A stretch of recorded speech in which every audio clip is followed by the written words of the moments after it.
Hello my friends and welcome back to my channel. I've had this set by Paul Rubens, 24 tubes, for a long time. I'm almost embarrassed to say a couple of years maybe, and I have not touched it. Recently I have opened it, but I haven't swatched the paint, I haven't touched them. But I find that some of these colors are very interesting, and I remember why I bought this set, because I have a 24 tubes set by Paul Rubens, which is actually very nice. It is my go-to palette for every day, but this set has very different colors, very marginal duplication. It comes with a lovely palette.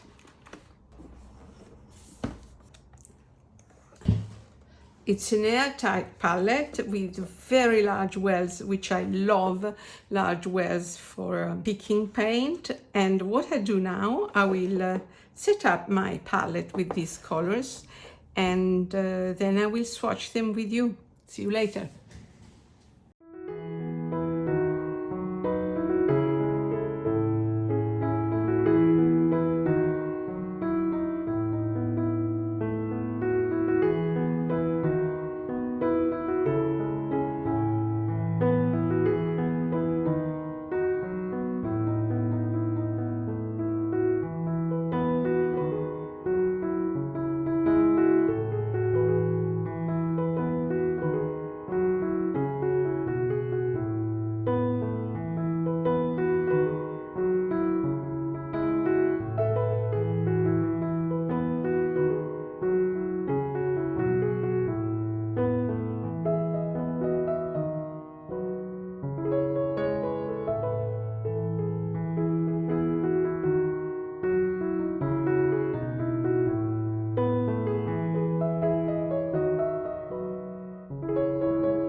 Okay, I wanted to wait until tomorrow because the sun will soon hit my window, so the light will not be perfect to film this set, but I hope that maybe we can do quick enough so that the light will assist me throughout the whole process.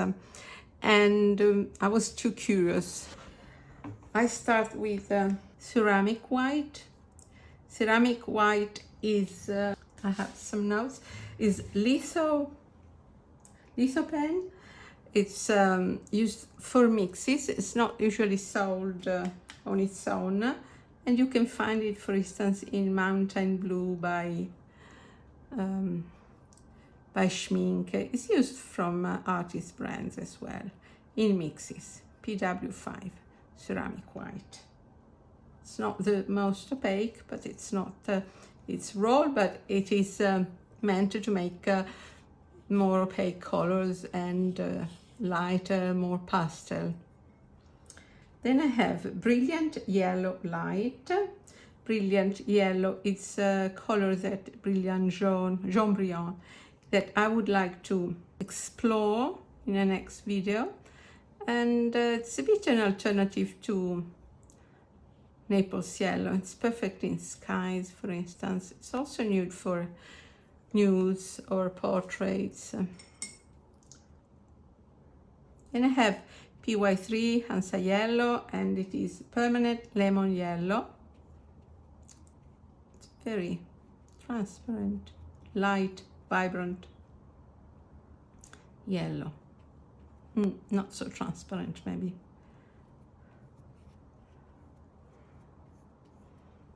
It's a good color to have in a palette, lemon yellow, of course.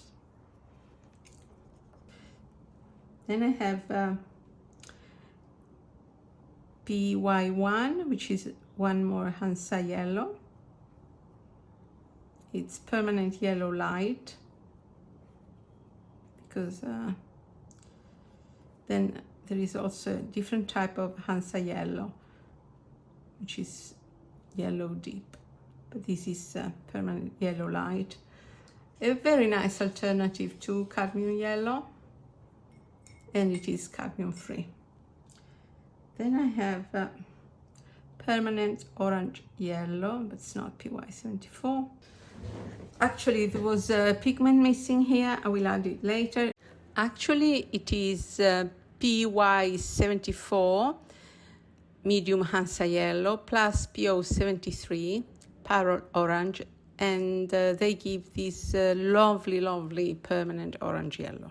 Pumpkin autumn orange. Then I got scarlet PR123 Perilene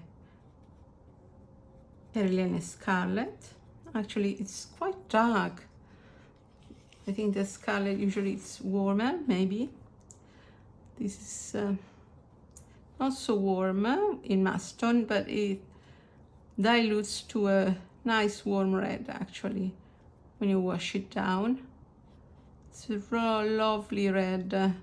I haven't only seen it by Paul Rubens, but I quite like it. I have it in my other set.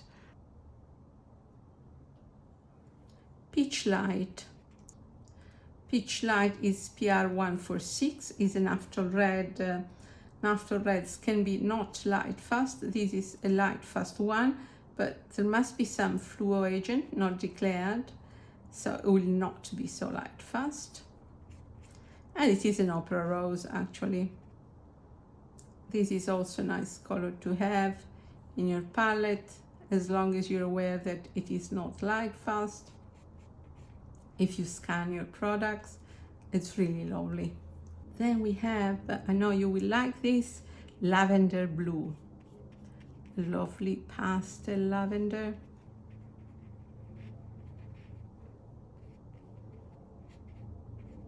I find this very nice. This is also very nice color to have. So far the duplication with my other set, which is the standard 24 colors by Paul Rubens, is very little. Lavender was dioxazine violet PV23, ultramarine blue, and titanium white. Lilac purple. This is dioxazine violet, titanium white, and PR122, which is quinacridone magenta. It reminds me a little of Wisteria, but I have swatched them side by side, and this is slightly less clean, slightly more bluish. Turquoise deep, it's PG26, so it's a cobalt green in a turquoise version. Very nice, very nice. It's cobalt color. Look how beautiful it is, this one. Then we have peacock blue, one more pastel color. It's typical of Asian brands to have so many pastel colors, but I have grown to not to dislike them so much as I did before. I mean, it's they can be useful sometimes, especially in urban sketches, because you can use, they're opaque, you can use them to add light, street signs, windows reflections, quite useful. This is a bit like Pale Blue by Shinhan.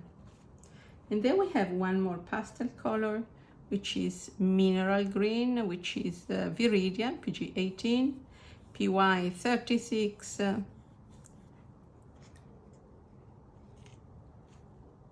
and titanium white. This is also pastel, opaque color.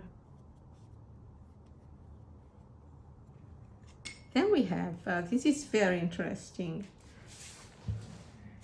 I hope you can see. And I hope the camera can capture these subtle colors. This is PG23, which is earth green, the genuine pigment. And many brands do not offer PG23 because it's considered a weak pigment, and they offer hues, multi-pigment hues, whereas Paul Rubens offers even two versions of this pigment, which I really like very, very much. Green Earth, Terre Verte. Very nice color. Oh, it's so muted and delicate. This was Western Kenya Green Earth. And this is a colder version, and this is a warmer, more muted version. Same pigment. It is a very delicate, low tinting. The tinting power is very low, but it's so nice. And this is a type of green earth I've never seen. It says amber actually, so it's a bit raw amber actually, but the pigment is PG23. Then I have yellow ochre. I find that yellow ochre by Paul Rubens, which I have in my other palette, is very, very lovely. It's a very nice yellow ochre. It's a synthetic pigment, PY42, which I tend to like maybe better than PY43. It's more luminous, slightly more transparent maybe. I have this feeling, not completely sure. And then I have, once again, same pigment, different source, and it is PY42 always, but it's almost burnt version. It's much browner version, and it's called Hatena yellow ochre. It's probably the source of the pigment. It's a very interesting operation that they do. Same pigment, double version. Apparently, it's a source of the pigment that changes. This is almost a Goethite. Remember Goethite by Roman Schmal, or Daniel Smith, or Della Magna. Now I have Indian red, and to me this is not at all an Indian red. Sometimes Paul Rubens makes a mistake with pigments, or they use them in a different way. It's a burnt sienna to me, an orange burnt sienna. Indian red is a bluish version of this pigment. It's a cold version, which I like very much. It's a cold red. This is a burnt sienna, but it's a very lovely color. We have Cyprus Brown Deep.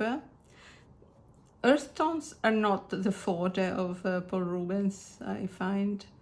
They have a long way to go before they match Western brands, but they're doing well actually. And this is an interesting color, to be honest, Cyprus Brown Deep, because the burnt brown that I have in my standard palette is not very nice, honestly. Then this Castle Amber.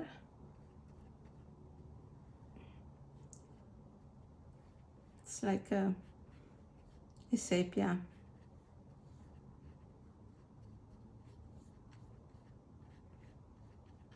Cold sepia. A very dark raw amber. Gray light. PBR6, which is synthetic iron oxide. I wouldn't say this color is very interesting because it's cold. I would have preferred either a buff titanium or a warm gray like that from Sennelier, which is a very nice color, used for sand or clouds.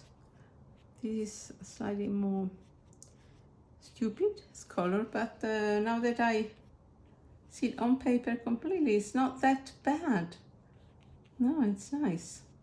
Not sure how I can use it, but probably for florals, white flowers. Then a color that I'm very curious to try because it's one of the colors that I really like, and this is a lovely version. And it is Davis Gray. Actually, the spelling here, I'm writing the correct spelling. They spelled it wrong with an I instead of the Y and without the apostrophe. And so it was Davis, one word, gray. And it's a green gray. PG 17 chromium oxide green, PBR 6 same synthetic iron oxide, and titanium white, and it's a very lovely gray. I have different versions. I will soon compare this Davis gray because I find it very interesting. Shadow purple, a color that I have already because I bought it open stock and which I find very interesting. Very nice version. It's a green and a blue. It's a viridian and ultramarine blue.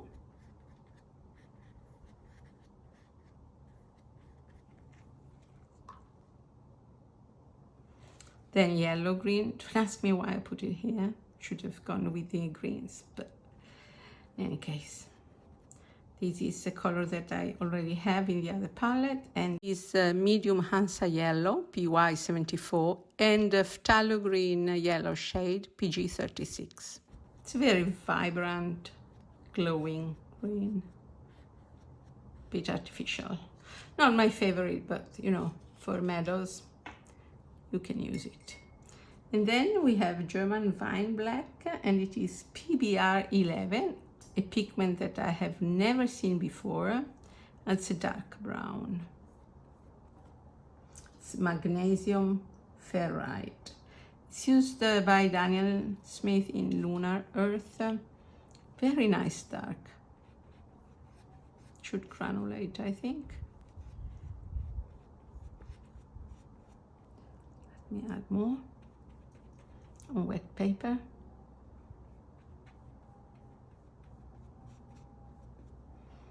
And it's a lovely color. It's not a black, but it's more an earthy color, but it's dark.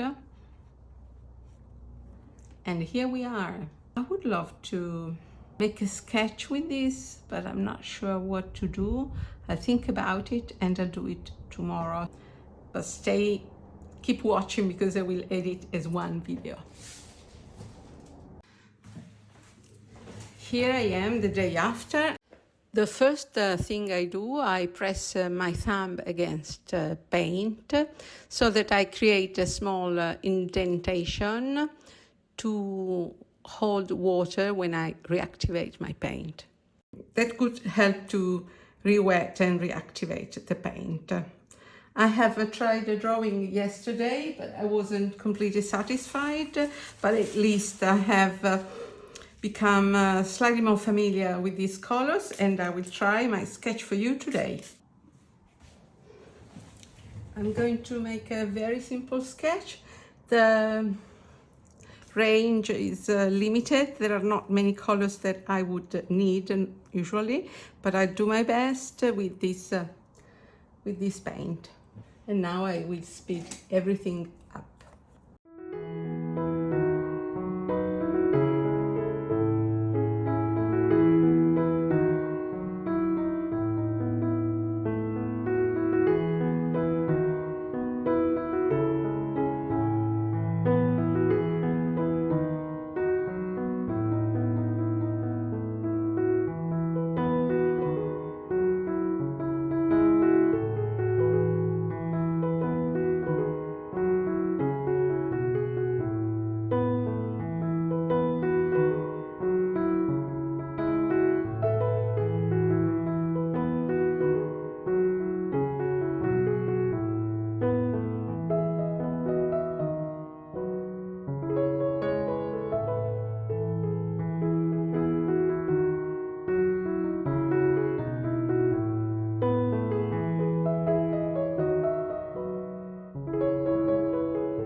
Now the sketch is dry. You see, this paper warps a lot when it's wet, but then when you close it and you open it again, it stays really flat. And I'm quite happy about this sketch. It was not easy because I had a very limited range of colors. There were some important colors missing. I only had one blue. This blue peacock was the only blue. And so I had to add some lavender in the sky, but I was very pleased with this turquoise deep, absolutely beautiful color. And the colors were a breeze to use. Really very, very nice paint. I'm happy that I have opened this paint now that I'm more expert about pigments. I have learned a lot in the last years, because when I bought this, it was, I think, a Black Friday. I was still at the beginning of my painting journey and I wouldn't have appreciated enough. This color, absolutely, this turquoise deep is absolutely beautiful color. It's very nice color to add to a palette. And about this range, I think that it's a very unusual set. There are very important colors missing, but it's not the point of this range. I think that the point of this range is to offer some unusual, rare pigments like this Western Kenya green earth, or these two different ochres. This one looks like a gotite. It's very nice, very, very nice. Cypress brown deep. So it's a very unusual set. It's great for collectors. There are quite a few single pigments colors, and they are 13 single pigment colors out of 24, so more than half. And even the multi-pigments, many just have the addition of white. And I think it's a very interesting collection. It's not a must-have, but why not? I had it for a ridiculous price at the time. I think that today Paul Rubens is maybe more expensive. When I bought this set, it was very, very budget friendly. I only paid 65 euros for 24 tubes plus the palette. It was a real bargain. But even now that is twice the price, I think still a nice purchase to do, because you have 24 tubes plus a palette for this price, which remains a good price for these supplies. And now it's sold only on AliExpress. I had bought it on Amazon, but now it's only available on AliExpress among other curated sets. And if you keep an eye on special offers and Black Fridays, I think you can get these two. Very nice as a complementary palette. I'm quite pleased. Some colors in particular I really like. This scarlet is really nice. The earths that usually are not the forte of Paul Rubens, in this case, are quite nice. They make mistakes with pigments like this Indian red. It's not an Indian red, it's more about sienna, but some are very nice, like this Davis Gray, for instance. It's nice. The two yellow ochres, these two greeners. Very, very nice collection to have. Also, I've noticed that there are many cobalts. This is a cobalt color. This is a cobalt color. Cobalt colors are very expensive, so this PBR 11 is a very unusual pigment once again. So congratulations to Paul Rubens for this very nice collection. And thanks a lot for having stayed with me. I hope you liked this video, and I hope you enjoyed it. And if you have, why not subscribing today and giving me a thumb up. And also, I'm really looking forward to seeing your comments below, so that you can tell me if you have ever heard about this set, if you have tried it, if you own it. What do you think of this colors and what's your experience with Paul Rubens in general. I have 2 more videos about Paul Rubens. I will put the link in the description box, but above all, I'm looking forward to reading your comments. Thanks a lot. Ciao ciao from Elisabetta. Ciao ciao.